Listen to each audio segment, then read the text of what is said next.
our household was just open. It was just something that depended on your passion, what you wanted to do. And the fact that my father also was a scientist, he had no objection to anyone, any girl wanting to be a scientist. And I remember the first day I got to his workplace and I said, you know what, Dad, I want to be in the engineering department. And his friends were like, how can you have a girl in the engineering department? You know, can't you see she's got those boots, because we used to put on safety shoes and they were really heavy, and overalls. So they were looking at him and saying, Mr. Makumbe, how can you have your girl in engineering department having overalls and safety shoes, and it's also a greasy, dirty area? But he told them that that is what she wants to do, and if that's what she wants to do, let her do it. For the inlet, basically on inlet, we have our control valve, which is there, and we also have gate valves. Which is here. This is the chamber. There is the pressure. So that one is our control valve.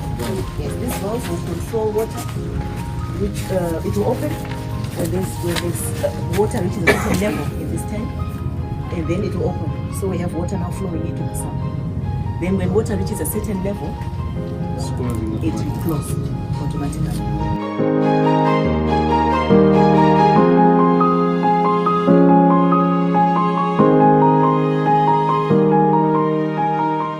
My name is Joy Makumbe.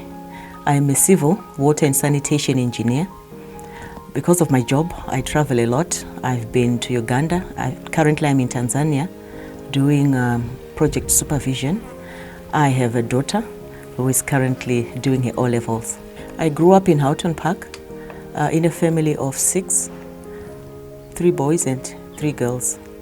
I am the eldest in that family. I did my primary education at Houghton Park Primary School, and then secondary education I went to St. David's Bonda in Mutare. My father worked as a quality control, and he was a scientist, and he's still alive. He is a scientist. So in our house there never was any issue of saying it's either boys or girls that can be scientists. It was open for everybody depending on their interest. And as we were growing up, I used to go to my father's company during the holidays just to work there. He used to put me in the mechanical department. I used to work with the boys there. So I got an interest in engineering. I got an interest in just seeing how things function. That exposure in engineering when I was still young birthed an interest in me in seeing how things work, how gadgets work. Because at his company there were boilers, we used to go and fix the boilers. There were pumps. I used to accompany the artisans there to fix those pumps. So I got interested in building things together and making sure they worked, or seeing that they are working. At A level, you know, we just used to talk as girls that, you know, if you want to do engineering, you had to do maths, physics and chemistry. It was just talk amongst ourselves. Unfortunately, that time we didn't have any career guidance to know if you wanted to be an engineer at university level, what subjects did you need to do. So through a discussion with my friends, we decided to do maths, physics and chemistry if you wanted to be engineers. And I remember there were 9 girls in our class who did maths, physics and chemistry. And those are the subjects we did. Actually, people used to call them the mad people's combination. So it begins in the home, you know, what we tell our kids. So if we tell them, the girls, that is for boys and you can do more of a female career, then that is what they'll take, because it starts with the home. So I think as parents as well, let's just have the kids, let it be open and let the kids follow their passion. You know, my mother, she was a nurse. She's retired now. So I think in her field, we can also call it a science field. So for her, there was nothing really weird about her daughter wanting to do engineering. And in my family, actually, we have also a sister of mine. She's an aircraft engineer. You see, so doing engineering in our household has never been something, wow, where people are like, really? You know, it's been, yeah, I love it, and someone does it. So my mom, she didn't have an issue with that. She didn't sit me down to say, no, so now you've decided to do engineering, this and this are going to happen or not happen. No, she's been very, very supportive. Actually, I remember a time in my other job when I was much younger, there was a gentleman, he was my supervisor, and he was asking me out on a date. So I was not interested, you know, in that gentleman, and he kept on insisting. So I remember one time when I came home, I told my mom, I said, no, there's this gentleman who is really bothering me on this issue. So she said, no, give it time, I think he'll get it that you're not interested. The gentleman kept pushing, and because he was my superior, he got to a point where he actually got me expelled. He got me fired from suspended from the job. So when I got suspended, I went back to my mom and I said, you know what? I've now been suspended because of that gentleman. And for me, I'm tired of this. I don't want this nonsense. So I'm just going to put in a resignation letter and I'm leaving. You know what my mom said? She said, you know what? If you, at your position, throw in the towel and run away, what about the other young girls that this gentleman has been pestering? Because I told her before that there are other young girls that this guy has been pestering and making life unbearable at work.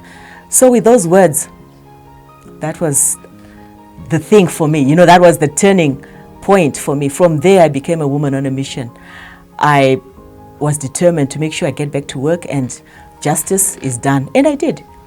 I got back to work. This guy got disciplined for all this. And right now, I'm happy.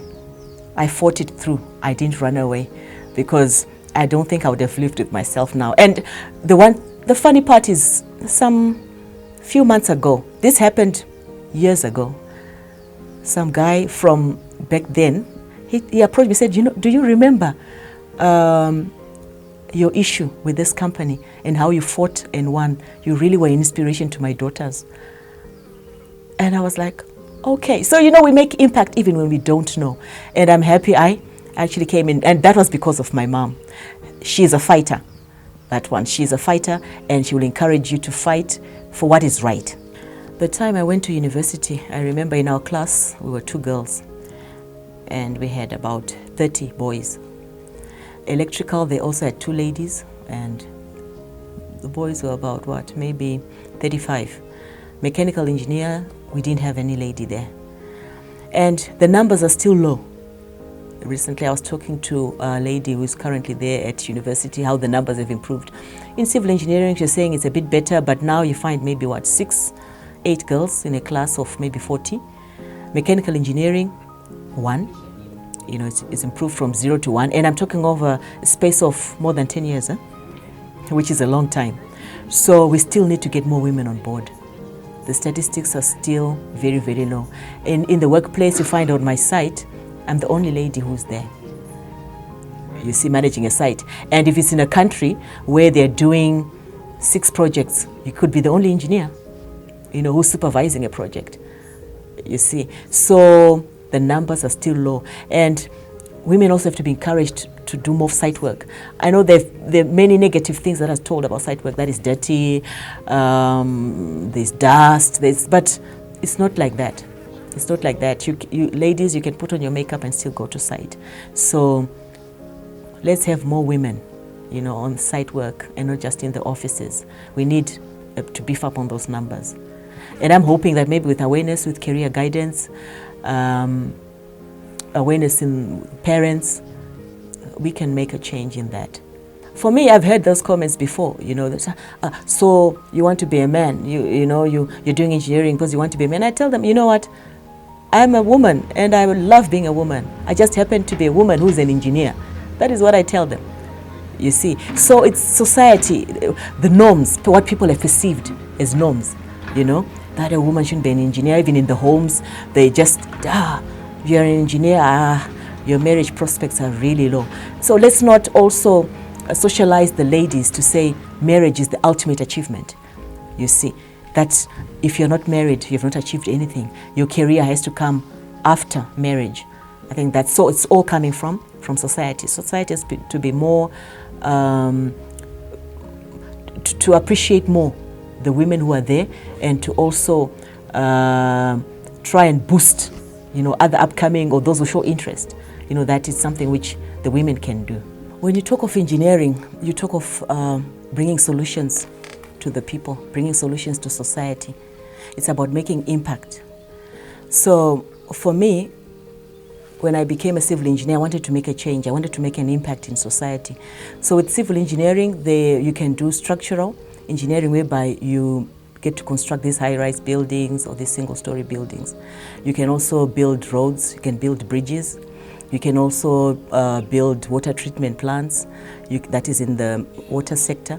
You can lay pipelines, you can be in the sanitation sector where you're looking at sewer removal, disposal and treatment. So for me, I wanted to be in the water sector because water right now is in short supply. You know, even here in Harare, there are some areas that don't have water. The community needs solutions to that water shortage. And worldwide, water is getting to be in short supply. So as engineers in the water sector, we come in, there is a body of water there which is not treated. We build a treatment plant to treat that water. We put in pipes to transfer that treated water to the communities.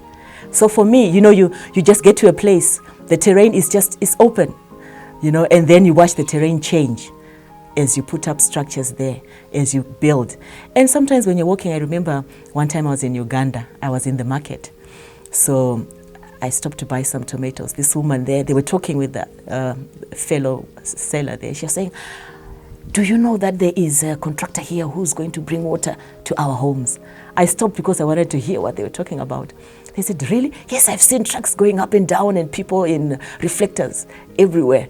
And they said, I hope that project finishes quickly because we really need that water. That feeling, you know, there's a feeling that comes to you to say, you know what? I'm actually going to bring about relief to these people. And we did. That project in Uganda, when we wrapped it up, water, treated water was getting to the homes and people got that water. So engineering is about making impact. If you want a career where you make impact, you bring about change in people's lives, then civil engineering or any engineering is the way to go. Besides the impact, you know, that you can see it visually, you know, it's visual. You know, you can see the change that you've brought about. And that change, you know, there's nothing like doing work and you see the change and you see the impact that you are making in that community. That is fulfilling. So besides that impact, it's also not boring. You know, like for me, I'm on one project, I'm on one site for maybe 2 years, then I move to the next site, all this, and it's different people, different cultures, different projects. So it is also interesting, you know, in terms of, it's not monotonous that, you know, every day I wake up, I sit at this desk, I stamp these papers, I take tea, at 5, I pick my bag, I go home. So you never know what to expect on site. You're changing things every day to make sure things work. You are dealing with different people, finding solutions, how you can do things quickly. In engineering, how you can be more efficient. So that also is exciting. You get to travel. It's not local, you know, just say engineers are required worldwide, you know, so you can find yourself in England, you can find yourself in Germany with that engineering. And as you travel, besides enriching you as a person, you know, in terms of the different cultures that you get to know, it's also enriching in terms of payment. Engineering, in societal terms, has been a men's field. So as a woman who is in the engineering field, you find that people at first, they just don't take you seriously. You know, they just think you're there for show. So I remember even on site, you know, people, if there's a guy there, they'd rather talk to the guy than come and talk to you. And then the guy is the one who tells them, no, actually, the lady is the one who is in charge. And I think it comes from, I've noticed on site, I've had some other younger lady engineers who've come. The seriousness is not there. You know, they're there on site, they're taking selfies, they're chatting, they are not involved in the work. So people generally, they've come to accept that the women are just not serious. You know, this is a men's thing. When we are on site, it's the men who are involved. The ladies are trailing behind.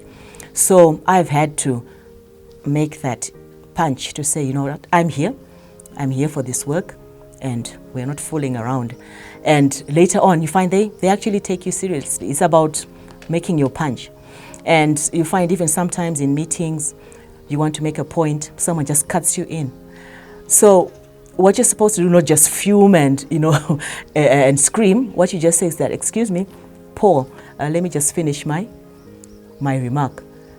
And believe me, Paul will shut up and actually give you your time, and then you make your presentation. I remember recently I was in Europe. We had gone for a pump inspection, and when we got there, I was the only lady who was there, and I had 4 gentlemen. And unfortunately, it was also not an English-speaking country, but they did speak English. And we were in a meeting, you know, we're discussing our move for that day, where we would see the pumps, the specifications of the pumps, where we would do the testing. And they just started speaking in a foreign language, you know, and I was just sitting there. I just said, really? Is this what is happening? You know, but I kept my cool for a while. They kept on speaking. And then I just said, excuse me, I did not come to Europe to look pretty in this boardroom. You know, they kept quiet, they looked at me like this, and they just burst out laughing, said, no, we're sorry. And they got back to English. So you need to speak out. You need to speak out. They do it out of being used to it. You know, women are just put in the shadow. You find in our field, it is rare for any company to want to put their bet on a woman engineer. You know, they'd rather, if there are 2 CVs there, you know, one is for a man, one is for a woman, they'd rather employ the man. You know, so as women, you are not given the opportunity. You know, people just already write you out before they even know who you are or if they've really seen your work. So I believe that even as people are given projects, there should be some law there which states that at least one of the engineers there should be a lady. You know, like the quota system that we have, you know, where we also had the quota system during our days in university, where they actually were encouraging girls to study engineering. Yes, I'm not supporting a quota system with someone who doesn't know what they're doing. You see, these people know what they're doing and they're given an opportunity. The quota system is there to enable people who have the ability to be placed in certain positions. So that should also be, I think, employed in projects, you know, to say we need a certain number of ladies here, you know, to promote women in engineering. And I think that'll be good, because if it's just left like that, believe me, not many women will be employed. I got an opportunity because someone knew me from somewhere that I did a good job. I was professional at what I did, and that's why I got a chance. You know, so, but no one wants to take a chance on a new person, which is really wrong, because you are sidelining plenty of women who are good without giving them a chance. As we all know that, you know, it's not, Rome was not built in a day. So slowly society is becoming more accepting of female engineers, but we're still on the journey. So as a girl, as a lady who's out there and you want to do engineering, what I would give as advice is that you need to be professional. Professionalism is number one. For me, I've been on consulting contracts, and I've heard people calling, where did you get this woman? She's very professional, which means to them, it is something to talk about. If it was a man, it would have been something to talk about. So they expect women to be there loafing around, you know, the core business you do later. But for me, I'm professional. If it's the job I've come to do, that's what I do first. Selfies at my own free time. So you have to be professional. You have to believe in yourself that you can do this, because there's so many people who are going to come. I remember when I was growing up, they say, you've chosen to do engineering. You don't want to get married? You know, all those comments will come in. So you never want to put on your heels, you never want to do makeup. And it's all a myth. You know, you can be an engineer and you're married. I put on my heels on weekend. I put on makeup during weekends or on site. I had one site inspector actually. She puts on lipstick on site. So it's about what you want. Engineering does not hold you in. So you have to believe in yourself. You have to be tough. There are going to be people who are going to come and try to shove you around. But what I've noticed that some men are really scared of confident women. And that to me has been my weapon. That's what I use. You know, a guy will come up to you all knowledgeable and everything, you know, trying to shove you around. I look you right in the eyes and I ask you certain questions, and the guy just melts down and goes away. And he sees that this woman is not someone to mess up with. You see, so you need to be tough. The site is not a place for tears. If you want to cry, you cry in your own bed and we won't know. But when you're on site, you have to be tough, you have to believe in yourself, and the network helps. I am also a member of Women in Engineers. You know, it's a forum of women who are doing engineering. There's nothing like sisterhood. You know, we hold each other up, we share, and after that there are even personal relationships. You go to someone's office, you chat, you cry together, you get advice. So that sisterhood also does help. When you are in a foreign country, I think the first thing you need to know is about their culture. What do they consider is important? How do they function? You know, for us, we'll be working on site. There are some cultures where people just don't want to work before a certain time, you know, maybe 7. They say we need to be taking tea, and you have to respect that. The fact that from your home country you don't take tea in the morning, you know, everyone doesn't have to take tea now, you get into problems. So you need to accept those cultural differences. You need to, the language barriers, you know, in some areas they just speak maybe Swahili. So for me, I've learned to speak Swahili. You know, I can speak Swahili, I can speak to the boys on site, and they can get the instruction. So those are some of the adjustments that you need to do. Culturally, I know at a certain project, they didn't like women with trousers, you know, but I'd say, you know what, we're on site, guys. We need to be climbing up and down, so we really need the women to be in trousers. And we talk to the local chiefs, local chairpersons, and I think it's about respect. Yeah, we approach them with the issue that, you know, we understand that in this place this has to happen, but can you just consent for those girls who are going to be on site to put on trousers? And they were allowed, and work moved on. You know, it's not easy being out there. It's not easy. It's different from home. You need to adjust and adapt to certain things. It sometimes gets lonely. You know, because after work you're just home. You don't have so and so to visit, an auntie to visit, your parents to visit. So it can get lonely. But for me, what drives me or what keeps me there is the impact I'm making, the change I'm making. That to me is enough driving force to keep me out there. When you travel, there are changes that one has to make in their lives. You know, you live a life here in Zimbabwe, you have a life in Uganda, you have another life in Tanzania. And I take my daughter with me. This place is where I go because I believe it's good for her. It's good for her exposure. And right now she's only 16, but she has learned a lot about the different cultures. She's learned about Uganda, she's learned about Tanzania. And I believe that's really more of benefit to her than just being at a desk. You know, that is life. She's learning more about life. She is appreciating some things back home, which before maybe she didn't appreciate because she's seen it's worse in other countries.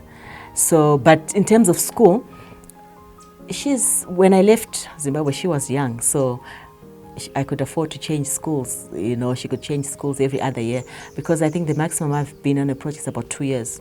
And it's worked out for me well because why? Form 1 and Form 2, she can be on one school. Form 3, Form 4, she can be on another school. And also the issue of boarding has also helped. If I had to move prematurely, she's been in boarding in those schools. And we always meet up during the holidays and always catch up. She always catches up with me in the next country that I will be in the next year, that she can actually move freely and not affect her grades. I do not believe in roles being either male or female, you know, whereby you say a chef should be a woman because we grew up seeing mother in the kitchen doing all the cooking and father was maybe cutting firewood, or father was driving, you know, or father was a mechanic and mother was a nurse. Your sister was a teacher, you know, and your brother happened to be in mining, you know, things like that. Now society should move from putting gender on roles. Let it be a thing of passion, what I want to do, you know. So I think it starts from home, it starts from the society, not labeling people. If you find a man who's cooking, you want to label them as someone who's who's now feminine, you know, because I think some men really run away when people just tell you, now you've become a woman, you know, or a woman being told now you've become a man because you're driving a bus or something like that. So people now leave careers of their passion because of what society is saying, because of the stigma. So as a society, wherever we are, you know, in schools, in workshops, in workplaces, let's remove that stereotype that gender has certain roles or careers that it should do. Let it be open, let it be someone's passion and ability that should guide what they want to do with their lives. I also lectured students at the Polytech and also at the university. For me, lecturing was a way of like giving back to the students. I had technical experience on site, so I found that lecturing to the students would be like current, you know, it wasn't just from the book. I would lecture them even on current technologies that we're currently using on site, how to approach certain problems from a site perspective. You see, and I believe my students actually benefited a lot from that based on their feedback on my lectures, that they were benefiting from the technical experience I had and also from the experience that I had with the books. So it did help. My lecturing to the students. It wasn't just from theoretical aspect, because I believe that when you just lecture based on theory, some things you don't really get to the gist of the things. But if you have also done the things on site and then you apply the theoretical aspect, I believe that students tend to gain a lot on that. Lecturing, I will do it again whenever I have an opportunity, because it's a way of me giving back to society, because someone else taught me to be where I am. So I need also to teach somebody, impart also my knowledge on some people. I've always had a passion for encouraging women. So even in my classes, the girls knew I would encourage them to talk, because I think society has just taught the women to not talk at all. You know, when they are men, they let the men talk. You don't say anything. You don't have a word. No one wants to hear, or no one wants to listen to what you're saying. So I would encourage the girls in my class to always talk, to do presentations, to make their ideas heard, you know. And even when I went to some of the career guidance that I did in schools, I would take the girls with me, you know, and have them also talk, to say, you know what, I'm studying engineering, you know, and why I decided to study engineering. So it was about motivating them, boosting their confidence, you know, and making sure they also felt a part, you know, of also motivating other students. So the girls in my classes have always been a motivation for me to keep on coming, to be innovative, to make sure they're engaged, to make sure they know they matter and that they have a say in my classes.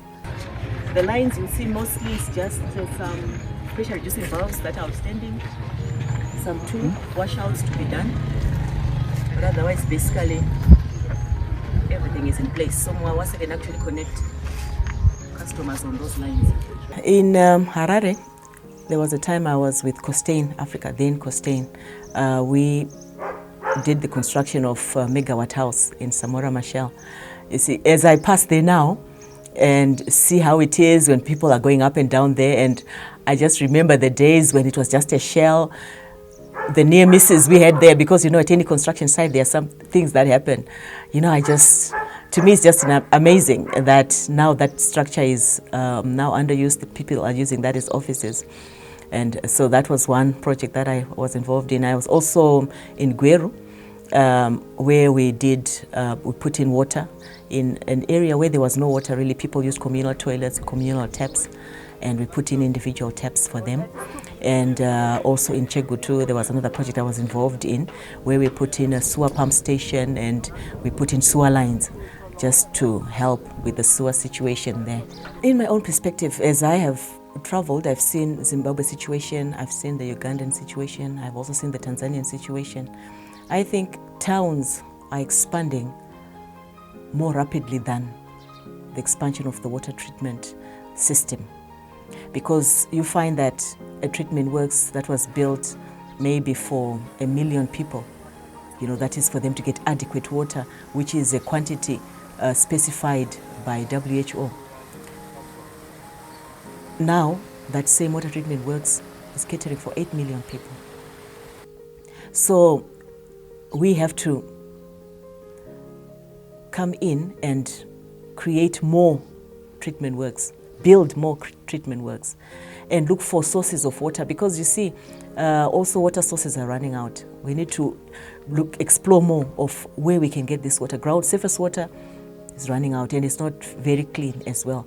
Underground water is another option, but we have to look at it and not deplenish it and just drain it dry, you see. So we have to look at what else we can treat. Dams. Can we get water from Lake Kariba, you know, and treat? What is the cost of the pipeline, getting that water to Harare? What is the cost of getting that water to Kariba? You see, so it's about infrastructure. The infrastructure has to go hand in hand with the number of people now who are being serviced by that infrastructure, which is something which is lacking. The projects in Uganda and Tanzania, they're trying to address that, because you find the project where I was, we were supervising construction of a water treatment plant. You see, supervision of concrete reservoirs, putting in new pipelines. So all that is trying to make sure there's a balance between the infrastructure and the people who are being serviced by that infrastructure. I think what we lack right now in Zimbabwe is the funding. The funding. And when I'm talking of funding, let's just not look at external funding. I believe that as a people, we can also have a fund where we do collection for infrastructure development. So we need to have some funding where we are in a position now to do those major works, because you find that these are really expensive works. Like the project right now in Tanzania, where you're looking at 13 million euro, you see. So we need major money. So we need funding, be it external or internal. So we need to put that money together, because the expertise is there. You know, for some of us, we've been supervising projects which are out there. We have that knowledge. You know, we have that experience to supervise a project here. So we need that funding to come in, and we need engineers on board now to get moving and do the construction, because you can't do that work without money. To the parents, let your children decide what they want to do, boy or girl, because now there's so much information for these kids. This drive for career guidance also in schools is kids are becoming more and more aware of what is out there, you know, a pilot, being an engineer, being a doctor. So when your daughter or son comes home and says they want to be an engineer, they want to be a pilot, nurture them in that direction. They want to even, you know, become a sports person. You know, for me, when we were growing up, it was always about maths, physics, chemistry, you know, things like that. But nowadays there's sports, and people are making money from sports. So let it be someone's passion, let it be your son or daughter's passion, and you support them in whatever career they have chosen, because someone always gets fulfillment and they perform the best in something which they have passion for. If you're forced to be a doctor, you know, really, you don't perform to the best because it's not what you really wanted to be. You wanted to be a pilot, you see. So people always shine in careers of their choice. So as parents, let us support our kids in the careers of their choice. We can guide them, or we can give them more options based on the knowledge we have. But at the end of the day, let them be the ones to choose.